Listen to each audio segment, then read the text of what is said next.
예, 오늘 158번째 강좌로 한상희 선생님을 모시고 일상을 보듬는 법, 법이 옥죄는 일상이라는 주제로 우리가 멀게 느껴지는 법, 그렇지만 우리 주변에 아주 밀착해 있는 법에 대해서 다루게 되겠습니다. 그 전에 선생님께 몇 가지 그 강좌만 들으면 지나칠 수 있는 몇 가지를 여쭤보고 선생님 말씀을 청해 듣도록 하겠습니다. 선생님 한 5가지 정도만 여쭤보겠습니다. 법 그러면은 이게 어디서 생겨났는지 그 뿌리가 참 궁금해집니다. 계급의 탄생과 더불어 생겨났을까요? 청동기 시대 이전 신석기 공동체 사회에서도 법이란 게 있었을까요? 그 질문은 법을 어떻게 개념 정의하느냐에 따라서 달라질 것 같습니다. 그러니까 통상 우리가 법이라고 했을 때 법의 가장 중요한 요소로 강제력을 들거든요. 그러니까 법 명령에 위반된 자에 대해서 물리적이든 심리적이든 사회적이든 어떤 제재를 가할 수 있는 힘을 가진 자가 존재할 때 그때서 비로소 성립한다라고 한다면은 법이라는 것은 고대 국가 성립 이후에부터 가능했다고 봐야 되겠죠. 그런데 또 한편에서는 고고학자들이 그렇게 이야기를 하죠. 옛날 그러니까 인류의 조상이 되는 그 사람의 화석을 분석을 해보니까 다리뼈가 부서졌는데 그럼에도 불구하고 바로 죽지 않고 오랫동안 생존한 흔적을 찾았다. 이게 이제 누군가가 보살펴 줬기 때문에 그 사람은 살았을 게 아니냐. 야생의 상태에서는 다리뼈가 부러진다는 것은 움직이지 못한다는 것이고 그러면 식량을 못 가는 것인데 더 살 수 없는 그런 상황임에도 불구하고 계속 살 수 있었다는 것은 누군가가 식량을 공급해 주는 사가 있었을 것이다. 돌봄의 시작이라고 그러거든요. 그랬을 때는 분명히 어떤 사람은 돌봐야 한다는 어떤 윤리감이나 의무감을 느꼈을 것이고 또 다리뼈가 부러진 사람은 돌봄에 대한 기대가 있었겠죠. 이 기대와 그 기대에 충실한 역할이 존재했을 때 이걸 또 우리는 가장 넓은 의미에서 법이라고도 할 수가 있죠. 그런 것들이 그 두 사람 사이의 어떤 하나의 그 약속이나 관계가 아니라 적어도 그 집단의 공통된 규범으로 존재했다고 한다면은 그게 법으로서의 속성을 가진 것이 되겠죠.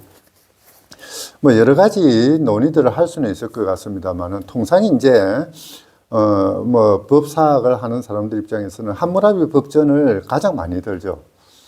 이제 피리라는 사람이 쓴 그 법 문명의 지도 2년 전인가 아레테라는 출판사에서 그 번역되어서 나왔는데요. 거기 보면은 법의 탄생 연원을 3가지로 이야기를 합니다. 첫째가 뭐냐면 함무라비 법전처럼 제왕이 자기의 제국을 자기의 나라를 만들고 자기 권력을 과시하는 수단으로 그 지역의 관습법들을 모아가지고 하나의 그 법전을 펼쳐내는 그런 것들이 있고요. 또 다른 한편에서는 이슬람 국가가 대표적인 경우입니다. 그러니까 종교 규범들을 법의 형태로 엮어가지고 그것을 시행을 하는 그런 체제가 있을 것이고 또 이제 중국 같은 경우에는 문자 그대로 통치의 수단으로서 법이 만들어지고 또 집행되는 통상 이야기하는 제자백과 중에서 법가의 이야기들이 대표적인 거겠죠. 그렇게 만들어진다고 보면 될 것 같습니다. 그러니까 좁은 의미에서 법이라고 본다면은 함무라비 법전처럼 뭔가 지배자가 나타나고 거기에 대해서 지배를 당하는 사람이 있을 때 그리고 그 지배를 규율하는 권력이 존재했을 때 법이 탄생했다고 봐야 될 것이고요. 조금 넓게 본다면은 그러니까 인간과 인간의 관계가 형성되고 사회가 이루어졌을 때 그때부터 법이 존재했다고 봐도 크게 다르지는 않겠죠. 예. 지금 오늘날 그 법의 역할이 일상을 돕는 것인지요, 일상을 옥죄는 것인지요? 참 어려운 이야기인데요. 사실 우리가 살고 있는 우리가 살면서도 숨을 쉬면서도 공기의 존재를 못 느끼는 것과 마찬가지로 법이라는 것은 우리 일상의 도처에 편재해 있음에도 불구하고 우리는 못 느끼는 것이거든요. 뭐 그렇게 본다면은 법이라는 것은 일상을 구성하고 도와주고 하는 것이긴 합니다만은 또 한편에서는 법은 조금 전에도 말씀드렸듯이 권력 관계를 규율하는 것이다. 또는 권력을 그 본질로 하는 것이다. 라고 본다면은 그런 권력이 우리의 그 희망이라든지 우리의 바람과는 다르게 운용될 때 우리의 일상을 옥죄는 것이 될 수가 있겠죠. 사실, 뭐, 그런 이야기였습니다. 그러니까 그 근대법이라는 게 서구법이니까 이 서구법의 그 근대 민법의 3대 원칙이라는 게 있습니다. 이 법학을 공부하는 사람들은 제일 출발점으로 삼고 있는데요. 전체가 뭐냐면은 계약 자유의 원칙. 계약의 내용을 어떻게 정하고 누구랑 계약하고 어떤 형식으로 하는가 뭐 이런 것들은 각자의 그 개인의 자유에 해당되는 것이다. 개인의 자율성을 바탕으로 하는 것이고요. 또 하나 이제 사소유권 절대. 내 것은 내 것이고 절대 남에게 빼앗기지 않는다. 그리고 이제 세 번째 원칙이 과실 책임의 원칙이거든요. 내가 잘못했을 때만 배상 책임을 진다는 거죠. 이건 다른 말로 하자면은 세상 천하가 망해서 쓰러지더라도 나의 이해관계와 관계없는 한 나는 책임지지 않는다는 원칙으로 가버립니다.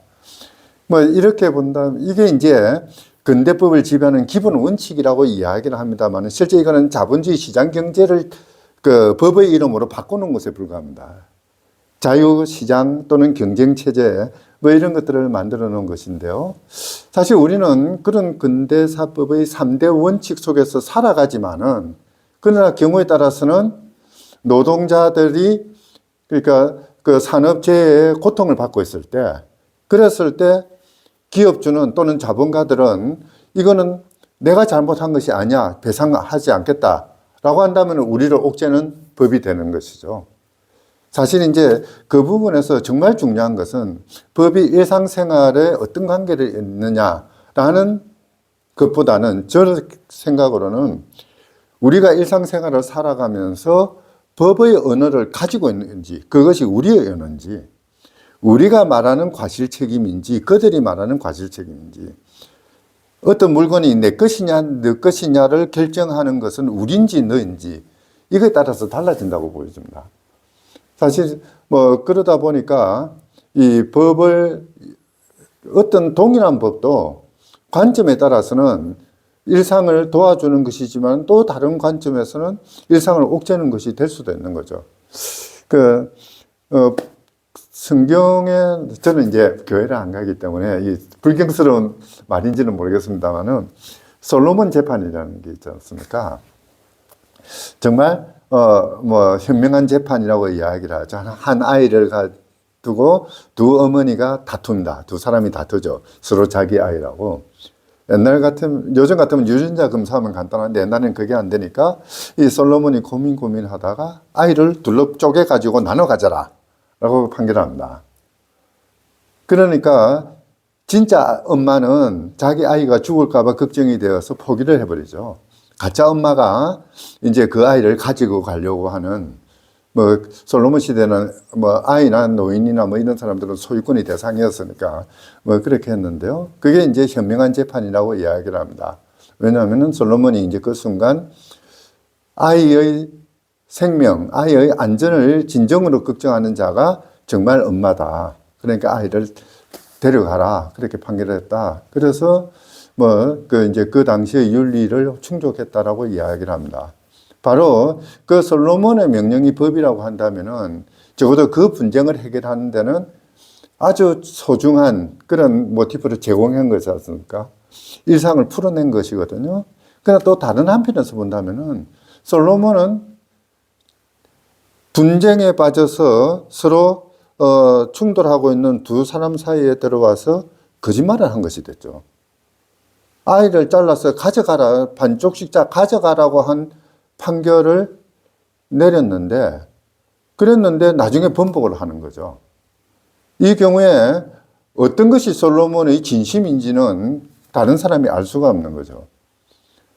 그 한편으로 그 가짜 엄마라고 이야기됐던 사람은 경우에 따라서는 그 아이에 대해서 자기가 엄마라고 주장할 만한 그런 이유가 분명히 있었을 겁니다. 밑도 끝도 없이 주장했었지는 않았을 거 아닙니까? 그러면은 그 솔로몬의 거짓말에 속아 넘어간 이 사람의 진심, 진실, 이거는 가려져 버리는 거죠. 그만큼 그 일상이 바꾸어져 버리는 그런 현상이 발생하게 되는 거죠. 사실 바로 그래서 어떤 이야기들이 이제 나오고 할 때 우리는 무엇을 기준으로 판단해야 될 것이냐 하는 게 먼저 앞서야 되고, 그보다 더 중요한 것은 솔로몬의 이야기가 아니라, 재판관 왕의 이야기가 아니라 우리의 이야기로서 우리의 일상을 풀어갈 수 있는 힘을 우리가 가지고 있는가. 그게 더 중요한 문제라고 생각합니다. 이제 우리가 법의 언어, 법의 칼이죠. 법이라는 게. 이 칼자루를 쥘 수 있는지를 잃어버리는 순간 그 법은 언제든지 우리의 일상을 옥죄할 수 있는 그런 힘을 가지고 있죠. 왜냐하면 법의 본질에 가장 깊숙이 들어가 있는 것은 힘이고 권력이거든요. 그렇게 우선 말씀드릴게요. 네. 그 말씀 듣다 보니까 솔로몬의 법이 참 기발합니다. 선생님 그동안 법을 오래 연구하시면서 네. 역사적으로 또 세계적으로 솔로몬의 법을 능가하는 특이한 법, 특이한 그 어떤 그 기묘하게 어떤 진실을 끌어내는 그런 법이 있구나라는 게 있다면 어떤 게 있을까요? 우리나라 그 옛날 이야기인데요.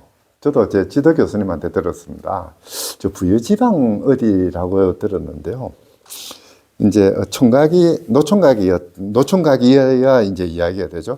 이제 저 산중에서 그렇게 독을 짓는, 뭐 독 짓는 노인이 아니고 독 짓는 노총각이었는데, 독을 지어가지고 그걸 팔아서 그 이제 어머니를 모셨나 봐요. 근데 하루는 어머님이 편찮았습니다. 그러니까 자기가 만든 독을 지게에 지고 이제 장터에 팔러 갑니다. 그거로 이제 약 사려고. 한참 내려갔는데 이제 길이 머니까 가다가 강변에 지게를 세워놔 놓고 잠시 쉬었습니다. 근데 바람이 불어가지고 지게가 넘어지는 바람에 이 장독이 깨어져 버렸어요. 그러니까 이제 이 노총각은 망연자실을 할 거 아닙니까? 그 이제 다시 돌아가고 장독을 가져오려고 하니까 장은 파할 것이고 해는 저물 것이고, 그렇다고 해서 깨진 장독을 가지고 어떻게 할 방법은 없고, 그러니까 할 수 없이 원님을 찾아갑니다. 원님한테 이제 자초지종을 이야기를 하죠. 그러니까 이제 원님이 그 이야기를 한참 듣고 생각을 하다가 이제 뭐 형방을 불렀겠죠. 소송이니까. 형방을 불러가지고, 이 동네에 그러니까 상선을 가지고 운영하는 선주가 있느냐. 그러니까, 어디에 선주가 있습니다. 그러니까 그 사람 데리고 와라. 데리고 왔습니다. 앉혀놔 놓고, 이제 노총각한테 물어요. 너는 왜 나한테 찾아왔느냐? 그렇게 이러저러해서 이러저러했습니다. 그러니까, 그렇게 바람 때문에 그래 장독이 깨졌네. 예. 선주한테 묻습니다. 당신은 배를 어떻게 운영을 하느냐? 그러니까, 바람이 불 때는 돛으로 하고, 그렇지 않으면 노를 젓습니다. 그러니까 원님이, 그럼 당신은 바람 덕분에 장사를 하네? 예, 그렇습니다. 저 총각은 바람 덕분에 손해를 봤으니까 네가 배상을 해주라고 판결합니다. 여기 이제 그래서 사실 장독값 내지는 이제 어머니 약값이죠, 그죠? 얼마 안 되니까 선주도 원님 명령이니까 이제 주기는 했는데요. 어떻게 보면은 그러니까 이 근대법이 기반하고 있는 과실책임의 원칙을 넘어서는 거죠. 무과실책임이거든요. 법적으로 이야기를 하자면은. 그러니까 적어도 어느 한 사람이 불행에 빠져 있고 이 불행을 구제해 주거나 완화시킬 수 있는 가장 최적의 위치에 있는 사람이 바로 옆에 있다면은 이 사람이 잘못을 있고 없고 관계없이 도와주는 것이 제대로 된 길이 아니냐. 이제 그런 식의 판결이 이루어진 게 있거든요. 이게 이제 원님 재판이라고 이야기를 할지 모르겠습니다만은 솔로몬의 재판은 철저하게 너 개인과 개인의 관계입니다. 근데 이 경우는 개인과 개인의 관계가 아니라 요즘식으로 이야기를 하자면은 연대를 바탕으로 하는 공동체가 이루어지는 거죠. 삶의 공동체죠. 어쨌든 이 자연 공간 속에서 똑같은 생활 공간 속에서 한 사람은 어떻게 불편을 겪고 있고 다른 사람은 뭔가 조금 풍요를 겪고 있다면 서로 나눠 가질 수 있는. 그래서 원님은 이제 바람을 핑계로 되었습니다만은 어떻게 보면 바람이라는 것이 하나의 요즘식으로 얘기하면 커먼스와 같은 그런 하나의 그 존재가 되어버린 거죠. 그 속에서 서로 같이 살아가는 구성을 만들어내는 것. 이게 저는 뭐 또 다른 법의 원천이 되어야 되지 않을까 싶은 생각을 하거든요. 조금 길어집니다만 부연 설명을 하자면은 그 강의 자료에도 그걸 넣었는데요. 칠레가 1919년부터 그러니까 헌법 개정을 하려고 지금 노력하는데 3번 그 국민투표에 붙였다가 다 실패를 합니다. 근데 어쨌든 처음에 헌법 개정을 하려고 할 때 그 캐치프레이즈가 뭐냐면은 보충성, 뭐 좀 어려운 말이긴 합니다만은 개인주의적인 헌법 체계에서부터 연대성으로 우리 모두 같이 사는 공동체적인 삶을 만들어내는 헌법을 한번 구상을 해보자라는 게 슬로건이었죠. 뭐 칠레라고 하면은 전 세계적으로 수도값이 가장 비싼 나라. 그것 때문에 그 이제 시민혁명이 일어날 정도그 뭐 직접적인 원인은 버스 요금 50원 올리는 바람에 시민들이 이제 길거리 나섰습니다만은 어쨌든 그것으로 촉발되어서 그들이 찾은 해답은 각자 도생이 아니라 연대하는 공동체라는 발견이었죠. 요즘 헌법을 이야기하고 할 때 특히 이제 남미 쪽에서 뭐 좌파 정부가 들어서는 경향이 있다 보니까 그렇게 됐겠지만은 바로 그런 더불어 살아가는 이런 식의 그 법이라는 것, 그 구상들이 상당히 활발하게 이루어지고 있긴 하거든요. 지금 요즘은 그 어떤 판결을 내릴 때 무슨 몇 조 몇 항에 근거해서 행량 얼마 이렇게 판결을 하는 식이죠. 그렇죠. 요즘에 그 원님이나 솔로몬처럼 그 판결문에 근거하지 않고 그 판관의 착상을 기발하며 근거해서 판결을 하면은 지금 큰일 나는 거 아닙니까? 사실 뭐 그런 측면이 있죠. 재량권이 허락하는데요. 그런데 이제 이렇게 말씀드리면 되겠네요. 형법 같은 경우에는 법 조문 바깥으로 나가면 안 됩니다. 뭐 재형법정주의 기본 원칙이 법을 엄격하게 해석을 하라. 법률이 없으면 죄도 없고 또 법률이 없으면 형벌도 없다. 뭐 그렇게 되는데요. 민법은 또 다릅니다. 민법은 개인과 개인 사이의 분쟁을 해결하는 법이거든요. 관계를 규정하는 법이고요. 그러다 보니까 뭐 민법 제1조가 그렇죠. 민사에 관해서 법률의 규정이 없으면 관습에 의하고 관습도 없으면은 조리에 의하라. 이때 조리라는 것은 일종의 법적인 올바름이라는 아주 추상적인 개념이죠. 법관의 양심에 따라서 판단되는 그떠한 정의라고 그럴까요? 어떻게 보면 선풍양속이라고도 할 수 있는 것이고요. 그런 것에 따라서 판단을 하라라는 규정이 있거든요. 그러니까 솔로몬 재판도 어떻게 보면 그런 범주 안에 들어갈 수도 있겠죠. 넓게 본다면은. 뭐 법 규정이 있는 것도 아니고. 사실 그 하무라비 법정 같은 데 보면은 이 친자 관계 규정하는 그 규율들이 엄청나게 많기도 하거든요. 근데 그조차도 제대로 구분하지 못했을 때 할 수 있는 임시 방편의 재판이긴 했었는데요. 지금도 뭐 그런 가능성은 열려 있는 건 사실입니다.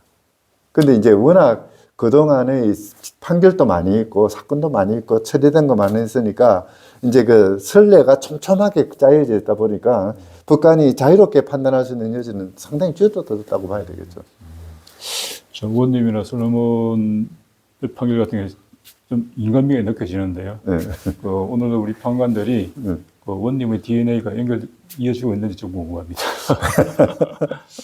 일단 궁금한 것은 우리 1987년 민주화 운동으로 지금의 대통령 직선제가 만들어졌지 않습니까? 그때 헌법도 수정되어서 탄생했고 지금도 생각해 보면은 그 1987년 신촌 로터리에서 시청 앞 광장까지 걸었던 그 길이 참 뭉클한데요.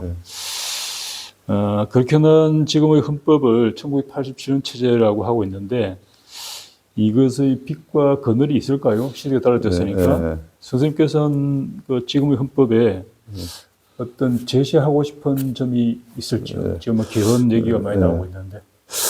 참, 이 경험치가 조금 정반대라서 죄송한데요. 저는 85년부터 교수가 되는 바람에 네. 87년에 학생들이 이제 그 머리띠 메고 나오는 그 교문 앞에서 가로막고 있던 사람입니다. 아니, 교수가 무슨 힘이 있다고 학생들 나오는 걸 교문 앞에서 막으래요. 그럼 막는 척하고 그냥 담배 피고 있다가 그냥 더 빠지고 뭐 그렇긴 했었는데요. 그렇던 냄새는 같이 맡으셨겠습니다. 당연히 그렇죠. 저는 이제 부산 경성대학에 있었는데 네. 이게 이제 그러니까 학교 교문 앞이 비탈길입니다. 그래서 이제 학교가 위에 있고, 그 학생들은 위에 있고, 전경들은 저쪽에 있고, 교수들이 딱 중간에 서요. 그럼 학생들이 돌멩이를 던지면 이 돌멩이가 교수를 향해서 날아와요. 하여튼 그런 이상한 구조 속에서 막 하긴 했었는데요. 하여튼 87년 헌법은 정말 우리 그 헌법사라고 해야 되겠죠. 현대 정치사에서 참 특이한 위상을 가집니다. 한마디로 말하자면은, 그러니까, 이승만, 그러니까 독재체제, 그리고 박정희 군사체제, 그리고 전두환 노태우로 이어지는 신군부 군사체제, 이제 권위주의 체제가 지속되다가 이 권위주의 체제를 깨고, 그러니까 소위 말해서, 그러니까 우리의 체제를 만들어내는 그런 계기가 된 상황인데요. 그래서 이제 우리 헌정사는 3단계로 나누면 이렇게 되죠. 그러니까 이승만 체제를 그러니까 국가 형성기 또는 뭐 건국기라고 이야기를 하고, 그리고 이제 권위주의 군사 체제, 그게 이제 두 번째고, 87년부터 민주화기, 대충 이렇게 구분하기도 하는데요. 뭐 문자 그대로 평화적인 정권 교체를 이루어내고 뭐 다른 나라가 불허할 정도의 어느 정도의 민주화라는 것, 특히 절차적 민주주의를 이루어낸 아주 중대한 사건이긴 했습니다. 사실 어떻게 보면은 80년대 중반부터 전 세계적으로 헌법 개정 바람이 붑니다. 그러니까 아시아 지역과 아랍까지는 뭐 오렌지 혁명을 중심으로 해서 그러니까 민주화 운동이 일어나면서 헌법이 바뀌고, 또 90년대 넘어가면서는 동구권에서 사회주의 체제가 이제 시장 체제로 바뀌면서 또 헌법 개정이 일어나고요. 그 이후에는 남미를 중심으로 해서 이제 좌파 정부들이 들어서면서 헌법 개정의 바람들이 일어나는, 그래서 전 세계가 21세기를 전후해서 그러니까 헌법 개정의 요동이 치는데요. 87년 헌법, 우리 헌법은 그 요동을 치는 맨 앞자리에 자리를 합니다. 그래서 뭔가 그러니까 어떤 억압적인 체제, 권위주의적인 체제를 넘어서는 그런 중요한 단계에 있었던 건 그 점은 상당히 고무적으로 바라볼 수 있겠습니다만은, 그럼에도 불구하고 6월 항쟁으로 길거리에 쏟아나왔던 그런 사람들의 목소리가 헌법에 제대로 반영되지 못하는 한계가 있었죠. 그러니까 부마 항쟁 뭐부터 쭉 이어왔던 수없이 많은 그런 항쟁들이 갑자기 호언 문제 또는 6.29 선언으로 상징되는 대통령 직선제 개헌 문제로 그러니까 압축이 되면서 이제 소위 8인회라는 모임이 나타나죠. 신군부에서 4명의 대표 의원, 그리고 상김시로 상징되는 자유주의 세력이죠. 여기에서 4명 의원, 총 8명이 모여가 밀실에서 만든 게 현행헌법입니다. 그러다 보니까 여러 가지 한계가 있는데요. 그 한계 중에 하나가 과거 권위주의 체제에 있었던 헌법 규정들을 제대로 청산하지 못한 그런 측면도 있고요. 이번 계엄은 대표적인 경우인데요. 또 하나 무엇보다 결정적인 것은 이거죠. 지금 대통령이 비상계엄 선포하고 이제 내란 행위를 하고 있는데, 헌법재판소가 탄핵 심판을 하고 국회가 탄핵 소추하고 헌법재판소 탄핵 심판을 하고 있는데, 국민들은 그럼 무엇을 할 수 있는가? 이 사태에 대해서 아무리 헌법전을 들여다봐도 국민들이 할 수 있는 것이라고는 촛불 아니면 응원봉 들고 길거리에 나가는 거 외에는 없는 거죠. 한마디로 말해서 48년 대한민국 헌법이 만들어지고 나서부터 지금까지 계속되고 있는 우리 헌법 제재의 가장 큰 고질적인 문제점, 국민들에게 힘을 주고 있지 않다. 모든 주권, 대한민국의 주권은 국민에게 있고 모든 권력은 국민으로부터 나온다라고 선언했음에도 불구하고 권력을 가진 자는 국민의 대표자, 국회의원 아니면 대통령이라는 거죠. 또는 법관이거나.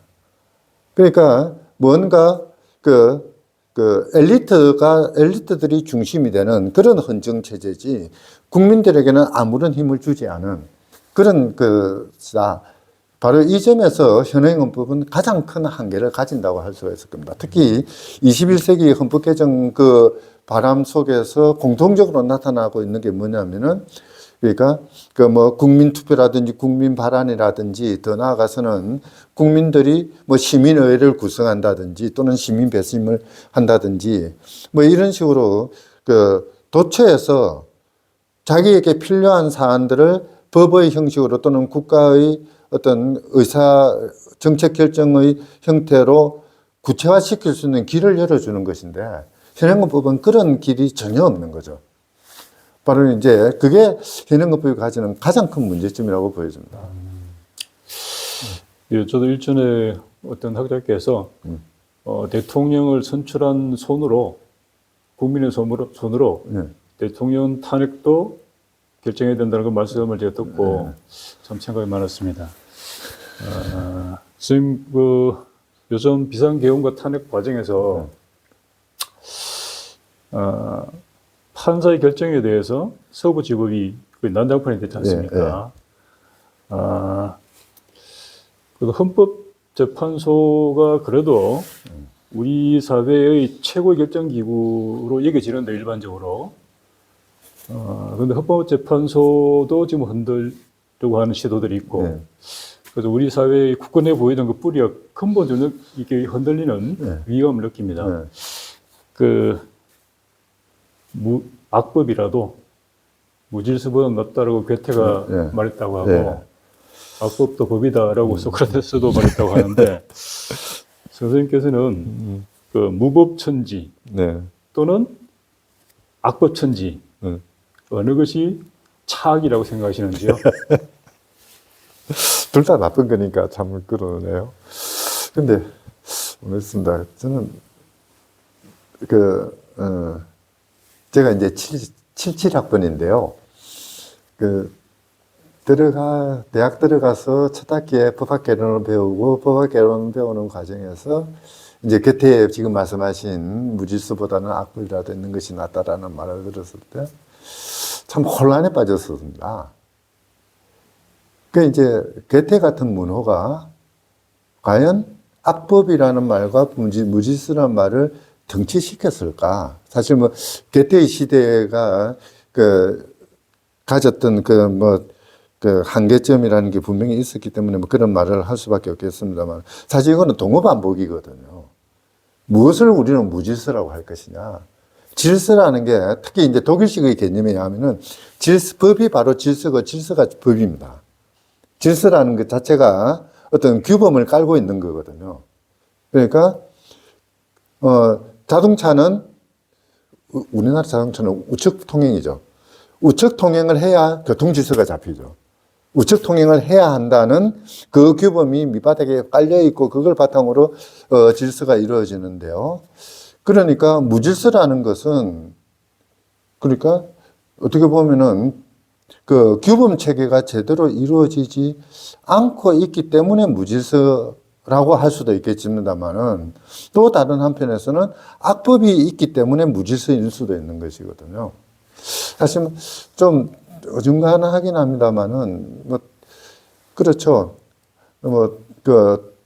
토마스 홉스 이야기를 하지 않을 수가 없는데요. 이 부분을 가장 크게 고민했던 사람이 토마스 홉스지 않습니까? 만인에 대한 상태를 극복하기 위해서 우리는 사회 질서를 만들어야 된다. 그리고 이 사회 질서는 그 이제 국왕이라는 최고의 권력, 절대적인 권력에 의해서 부여돼야 된다라고 이야기를 하는데, 과연 그 법이 무엇을 위한 것인가를 먼저 생각해야만이 무질서냐 악법이냐는 논의의 충돌을 극복할 수 있을 것 같아요. 미국 독립선언 같은 경우에 모든 인민은 평등하게 태어났고, 그리고 생명과 그 자유와 행복을 추구할 권리를 가진다. 우리는 이런 것들을 실현하기 위해서 국가라는 정부를 만들었다. 만약에 정부가 그 역할을 하지 못한다면은 우리는 그 정부를 바꾸거나 내치거나 새로운 정부를 만들 수 있다. 독립선언문의 기본적인 틀인데요. 그런 독립선언문을 천천히 따져보면은 영국의 압제가 무질서의 원인이 되는 거죠. 이게 바로, 그러니까 우리의 생명과 자유와 행복을 추구할 권리를 어지럽히는 것 그 자체가 무질서이기 때문에 우리는 새로운 질서를 찾아 나설 권리가 있다라고 이야기를 할 수가 있는 거죠. 결국은 그런 것 같아요. 무질서 악법의 논의가 아니라, 그러니까 우리가 뭔가를 하고자 했을 때 그것들이 어떻게 관철될 수 있는 그런 법 또는 법 체계를 만들어낼 수 있을 것인가. 이게 더 중요한 문제일 것 같아요. 사실 헌법재판소 같은 경우에는 그런 판단도 하죠. 예를 들자면 이런 게 있거든요. 헌법재판소가 고민했던 것 중에 하나가 선거구의 인구 평등 문제가 있습니다. 그러니까 어떤 지역은 인구 20만 명의 국회의원 하나 뽑는데 어떤 동네는 시골 그 정도 인구가 별로 많지는 않죠. 인구 5만 명의 국회의원 한 명 뽑는다.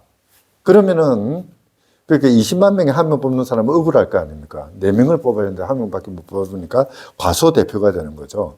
또는 5만 명 있는 데는 그러니까 4분의 1명만 뽑아야 되는데 한 명을 뽑으니까 아주 행복하죠. 이건 이제 그 헌법상의 그 평등 선거의 원칙에 어긋난 데가 위헌이거든요. 그런데 헌법재판소가 이거는 평등의 원칙에 어긋나고 선거의 원칙에 어긋나기 때문에 위헌이라고 해버리면은 선거법이 없어져 버립니다. 선거법이 없어져 버리면 그 선거에서 당선된 국회의원들은 다 날아가 버리지 않습니까? 그러면 대한민국의 국회가 사라져 버리거든요. 그렇다고 해서 새로운 법을 만들 수 있는, 새로운 법을 만드는 건 국회가 만들어야 되는데 국회가 사라지면 법을 만들 수 없고, 이러면 이제 대한민국은 민주공화국이 무너지는 거죠. 뭔가 분명히 악법이 있음에도 불구하고 이 악법을 위헌으로 무효로 하는 순간 극도의 무질서가 만들어지기 때문에 어쩔 수 없이 악법을 유지시켜준다. 요건 이제 저희들 그 전문용어로 헌법 불합치 선언이라고 하기도 하는데요. 위헌 그 판결이 아니고. 어쨌든 기본적으로 이미 사회생활이 이루어지고 있는, 즉 말해서 가장 밑바닥의 규범이 있고 질서가 존재하고 있는 상황에서는 그 질서가 무너지는 것보다는 악법이라도 그 질서를 유지하는 것이 맞겠죠. 당연히 이제 그렇게 되는데요. 통상 우리나라에서 어느 날 갑자기 악법도 법이다, 소크라테스가 그렇게 말했다 하더라라는 말이 나오는 것이 박정희 군사정부 때 부쩍 그런 이야기들이 많이 나왔죠. 사실 박정희 군사정부 때는 아주 재밌는 게 독일에, 그러니까 지금으로 따지면 1920년대니까 100년 전이네요. 100년 전에 독일에서 있었던 이야기들을 무작위로 가져와 가지고 마치 법이 최고인 것처럼 이야기했던 시기가 박정희 시기거든요. 군사정부 시기인데요. 그때 이제 악법도 법이라는 말, 이런 것들이 학교에서 수업 내용이 되기도 했고요. 특히 유신 정권에서 부쩍 더 됐었는데요. 이거는 그러니까 무질서를 치유하는 무질서의 대체물로서의 악법이 아니고, 사실 그 당시는 질서가 있었음에도 불구하고 이 질서를 깨고 새로운 나쁜 질서를 만들기 위해서 악법을 도입한 거죠. 바로 이제 그런 점에서는 그때의 악법이라는 것은 그것은 무질서보다는 더 나쁜 법이 되는 거죠.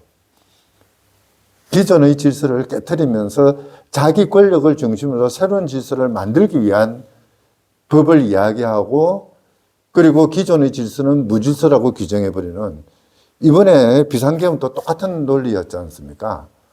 그러니까 뭐 야당이 예산 깎고 뭐 탄핵 빈발 남발하고 어쩌고 저쩌고 하는 것 때문에 비상계엄을 선포했다. 사실 국회가 그런 식으로 자기의 권력을 남용했는지 뭐 어떻게 했는지는 모르겠습니다만은 그런 국회의 상태를 무질서로 규정을 해버리고 자기의 법을 이야기를 하는 거거든요.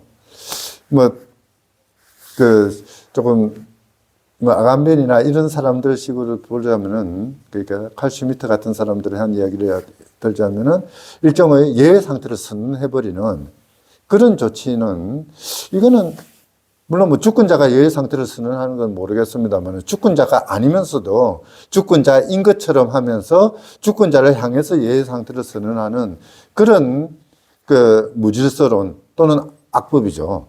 이거는 우리가 단호하게 내쳐야 될 것 같아요. 악법 무질서라는 대립관계 또는 기란관계 속에서 이야기를 푸는 것이 아니라 무질서와 악법은 한 몸으로 돌아가는 것이기 때문에 이것을 그러니까 소위 말해서 법 주체로서의 우리가 이런 악법 무질서를 어떻게 바라보고 어떻게 내칠 것인가, 그 문제로 이야기를 돌려야 될 것 같습니다. 지금 교태가 다시 살아 들어온다면은 무질서라도 악법이 낫다라고 했던 그 말을 또 할까요? 안 할 것 같아요. 좀 정반합 뭔가 제3의 사실 교태 시대는 바이마르 공화국 시대 엄청난 혼란기였지 않습니까? 예. 누군가 나서 가지고 이 혼란을 극복해 줄 수 있는 상태가 필요하다고 했을 텐데요. 그런데 사실은 그러니까 프로이센에서 바이마르 넘어가고 전쟁 이렇게 되고 하는 그 모든 일련의 과정들, 이제 교태는 그 앞부분에 있긴 했겠습니다만은 어쨌든 그런 과정 속에서 엄밀히 본다면은 무질서였지만은 그 무질서의 밑바닥에는 법이 깔려 있었죠. 뭔가 구체제 또는 새로운 체제, 그리고 이들을 제대로 그 갈등들을 제대로 해결하지 못하는 그런 법의 무능함, 이런 것들이 복합적으로 있었기 때문에 두 개념을 따로 떼가지고 이야기할 상황은 아닐 것 같아요. 네. 지금 하나만 더 여쭤보겠습니다. 저 법관을 생각하면 바오로 김홍섭을 생각하는데요. 이제 법관으로서 흉악범에게 사형 선고를 법전에 명시된 대로 사형 선고를 내리기 전날 밤을 꼬박 세우면서 시인이 내려준 생명을 내가 거둘 수 있는가에 대해서 고뇌를 하면서 그 다음날 판결을 하고 법복을 얻고 인권 변호사로 나왔다고 제가 그렇게 알고 있는데요. 지금 법조계에 그런 철학이 존재하는지, 또는 법과 인간이라는 관계에서 일종 요즘 법기술자라는 좀 비하해서 하는 말들이 많지 않습니까? 그런 법기술자들에게 그런 고뇌라는 게 있는지, 신 교수는 법 제도에 안에서 오랫동안 연구하고 활동해 오셨기 때문에 제가 모르는 점을 좀 여쭤보고 싶습니다. 저는 사실 사법시험 공부를 안 했거든요. 안 한 이유가 게으른 것도 있고 원래 성격이 그런 것도 있고 그렇긴 하겠습니다만 그 중에 하나가 모르겠어요. 제 변명이었겠습니다만은 지금 말씀하신 그 상황이 너무나 싫었거든요. 그러니까 사형 선고하는 그런 것도 있겠지만 사실 그렇지 않습니까? 이제 이만한 소송 서류 중에서 쫙 이렇게 펼쳐가지고 이제 검토를 하는데 갑자기 한 장이 넘어가야 될 게 두 장이 넘어가는 바람에 한 페이지를 못 봤습니다. 그것 때문에 제 판단이 조금 삐끗할 수도 있었을 것이고, 그러다 보면은 이쪽 어느 쪽의 삶이, 인생이 완전히 일그러질 가능성도 있지 않았겠느냐, 그 생각까지 하긴 했었는데요. 아주 좀 낭만적이고 좀 나이브한 생각이긴 했었습니다만, 제가 원래 이게 우유부단해가 결정을 잘 못하는 사람이라서 도무지 자신이 없어서 그냥 대학에 주저앉아 버렸는데요. 우리나라 법관이 한 3천 명이 좀 넘죠. 저는 법관이라면 당연히 이런 고민들은 한다고 생각을 합니다.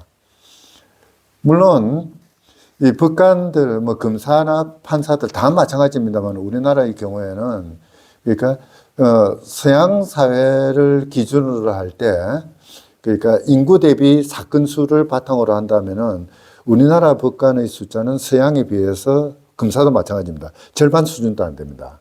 예산도 마찬가지고요. 너무나 열악한 환경이죠. 그런 상황에서 뭐 한 달에 100건, 200건 사건들을 처리해 나가는 이런 상황에서는 그런 인간적인 고뇌를 할 여지가 전혀 없을 겁니다.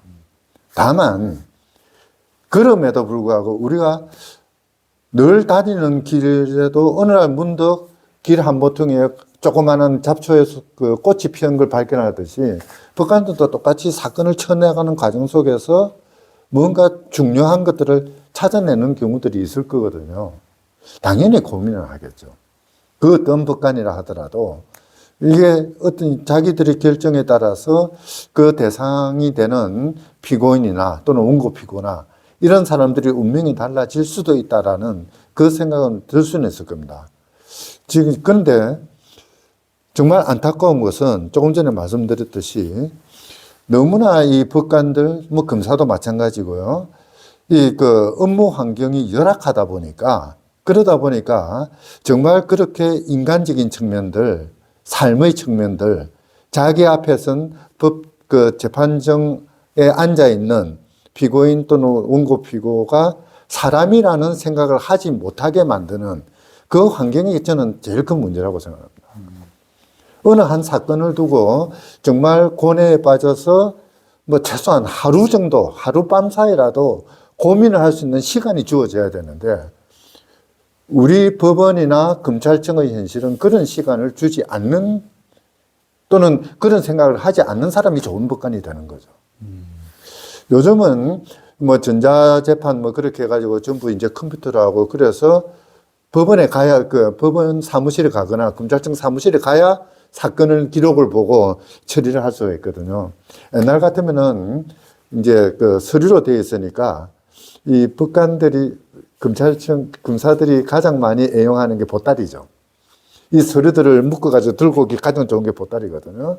그래서 집에 가서 갖고 가가지고 밤새도록 기록 살펴보고 하는데 요즘은 이제 어떻게 하느냐면은 6시 되면 퇴근해가지고 집에 가서 저녁 먹고 다시 들어가가지고 새벽 2, 3시까지 기록을 보는 그런 상황인데요. 이런 상황이 되다 보니까 정말 김홍습과 같은 그런 고뇌를 할 수 있는 여건 자체가 제도적으로 주어지지 않는 것, 그게 정말 안타까운 것 같아요. 그래도 그 판결에 나서는 법관은 우리가 기대하는 최고의 보루점으로 생각하는데요. 그렇게 허술하게 작동하고 있는지 좀 걱정이 됩니다. 정말 답답한 게 저는 이제 참여연대 공동대표를 맡고 있는데요. 사실 사법감시센터 일을 좀 주로 했었었는데 계속 이야기했던 것이 법관의 수주를 지금 대폭 늘려라. 3천 명이 아니라 우리의 경우에는 6천 명 내지 10,000명까지 늘려야 된다. 뭐 검사도 마찬가지고요. 뭐 그렇게 주장을 했는데 도무지 이게 먹혀 들어가지가 않습니다. 마치 뭐 의사 숫자하고 비슷하게 되는데요. 그러니까 법관들도 막상 자기들은 힘들어 죽겠다, 뭐 쉴 틈도 없다라고 이야기를 합니다만은 사실 숫자 늘리자 그러면 또 그렇게 흔쾌히 응하지를 않더라고요. 우리나라가 여태까지 어떤 지금까지 발전 과정을 보면은 좀 그렇죠. 판사, 검사, 소위 뭐 사법시험, 옛날에는 사법고시라고 그랬지 않습니까? 고등고시였고요. 뭔가 이제 이 출세 내지는 자기를 그러니까 그 권력의 사다리, 계층의 사다리를 타고 올라가는 그 꼭대기 지점에 법관, 검사가 자리하고 있었다라는 생각이 아직도 있는 것 같아요. 그 기득권 내지는 이 선민적 특권 의식 이것을 아직도 털어보지 못하고 있는 느낌이 듭니다. 정말 그런 이제 특권 의식 속에서 또 자기들끼리 치열한 경쟁을 하고 하다 보니까 뭐 그러니까 한 달에 100건, 200건의 사건들을 쳐 나가면서 자기 일상은 물론이고요. 건강까지 갉아먹는 그것을 너무나 당연하게 생각하고 있는 경향들이 있는 것 같아요. 그리고도 좀확 드러나가지고 좀 개선할 수 있는 여지가 있었으면 좋겠습니다. 정말 그랬으면 좋겠는데요. 사실 뭐 법관이라고 해서 전부 똑같이 그 관료 법관으로 할 이유도 없거든요. 예를 들어서 지금 이제 시군법원에서 약간 그렇게 하고 있긴 한데요. 영국 같은 경우에는 변호사들이 재판하기도 합니다. 뭐 그 이제 일종의 그 파타임 법관이 되는 거죠. 뭐 그렇게 해서 좀 그 뭡니까 이 사법 시스템 자체를 좀 폭넓게 그리고 많은 사람들이 접근 가능한 형태로 만들어 나가는 거. 이제 그러다 보면 그 속에서 아까 말씀드린 원님 같은 그런 또는 솔로몬 같은 그런 재판도 나올 수가 있지 않겠습니까? 너무 기계적으로 이루어지는 거 정말 보기에는 답답해요, 사실. 네, 선생님 좋은 말씀 고맙습니다. 강좌에서 또 좋은 말씀 듣겠습니다. 예. 네, 고맙습니다. 가만있어. 이게 어떻게 되나요? 여기 나오죠?